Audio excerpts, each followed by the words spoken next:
Hi guys. Okay, so I'm just gonna give you guys a little update. I've been working for about 2 months and some change. It'll be 3 months, I think, at the end of this month or the beginning of September. And I just want to share with you a couple of things that I've observed and things that I have learned. First of all, I just want to say, don't be that CNA. And this is it, guys. When you're at work, first of all, you have to like what you do. If you don't, again, I always say this is going to show in your work. Guys, if you're working on a shift, remember, you are not there for your other co-workers per se. You are there for those patients and for those residents.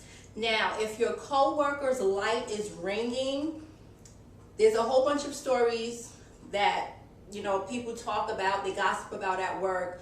Another thing, don't get mixed up in that. But if you see that a light is ringing and it's not your assignment, answer the light. It could be a matter of life or death. So what, your coworker does not answer your light? Don't be that CNA, because it's going to creep up on you. Everyone at some point is going to need help with their assignment. Now, if you're that CNA that does not help other people, when it's your time to need help, no one's going to help you, so you're just hurting your own self. I answer everyone's light. Now, when I first started, people, they did take advantage of me because they saw that I was answering their light. Now, I peeped that they were like hiding. They were at the nurse's station, filling out books and everything while their light is going. Whatever they're doing at the nurse's station, that is secondary. They should get up and go answer their light. So I stopped answering their light. If I get up, I'll go check and see where the CNA is. If I see the CNA sitting there, doing puzzles, or you're just sitting at, because we have like a chair and a table, and we kind of like put it in the corner so that we can see the lights as they go wherever we are stationed at. If I see them sitting there, or they're at the nurse's station talking, laughing, I go sit back down because they're right there. And if they know that you're the type of person that answers everyone's light no matter what, they will take advantage of you. So if you see something like that going on, you go somewhere and you sit down and let them do their work. But if there are no CNAs in sight, no one is down the hall, and you're not busy, just go answer the light. Don't be that CNA. Also, if you're done with your assignment early, go ask your co-workers, do you need help? Do you need me to do anything for you? It's teamwork. It's not about, oh, this person over here is not doing their work. Let me tell you, it's going to bite you in the butt.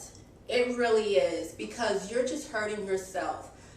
If you have a reputation of being that CNA, change your attitude, change how you work, and let me tell you, you will get a better response from everyone.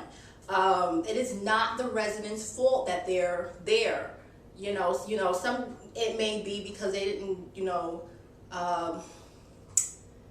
make great decisions in life and they're sick, but that doesn't matter. You're there for them. It is not their fault that the CNA is not doing their job. You go help out. Just don't be that CNA. Also, let me tell you guys something. The way you present yourself, that is very important, because the residents will not take you seriously if you're messy. The nurses will not take you seriously. Neither will your fellow CNAs. It doesn't make any sense for you to look messy. Do not look messy. If your uniform, okay, what I noticed about uniform pants is that sometimes they fall below the butt area, especially like when you're bending down. Get bigger pants, just like a size bigger or something, or tighten the string. Another thing, get bigger shirts. I know that you want to look, fashionable, and, we want to, look like we're not overweight, because these shirts can make you look bigger than what you really are. But if you have a little weight on you, don't get small shirts. Get a bigger shirt that can cover your behind as well, because it gives you the ability to move freely, especially in your pants. If you get a size that fits you properly, you will move a lot better and you will look a lot better. Don't look sloppy. If your uniform is fading, retire them. These uniforms don't cost a lot of money depending on where you shop, and you can get reasonable prices. Walmart sells uniforms. They don't have to be spiffy. They don't have to have designs and everything all over them. They can be plain uniforms, but make sure they're ironed and make sure that they're neat. Because let me tell you something. I go and pressed, neat, all the time. I get so many compliments from the residents. They're, oh my gosh, you look so efficient. You look so nice. You look so clean. And the way they say it is like, oh, isn't everyone like that? And then I'm noticing, no, they're not like that. And if I was a resident or a patient in a bed and I see a CNA or nurse or whoever is coming to help me look a hot mess, I'm going to be skeptical. Are they clean? Did they wash their hands? Am I going to catch something from them? You know, I will be afraid for my life. So guys, please present yourself professionally. Be clean. Again, if your uniform needs to be retired, retire that uniform and get a new one. Make sure you're pressed. Make sure your hair is done. You know, don't come to work with wet hair. Don't come to work with sloppy hair. Look professional. Look like, you know, you take pride in yourself, because then the residents will know that you will take pride in your work. With that, I hope everyone will have a blessed day.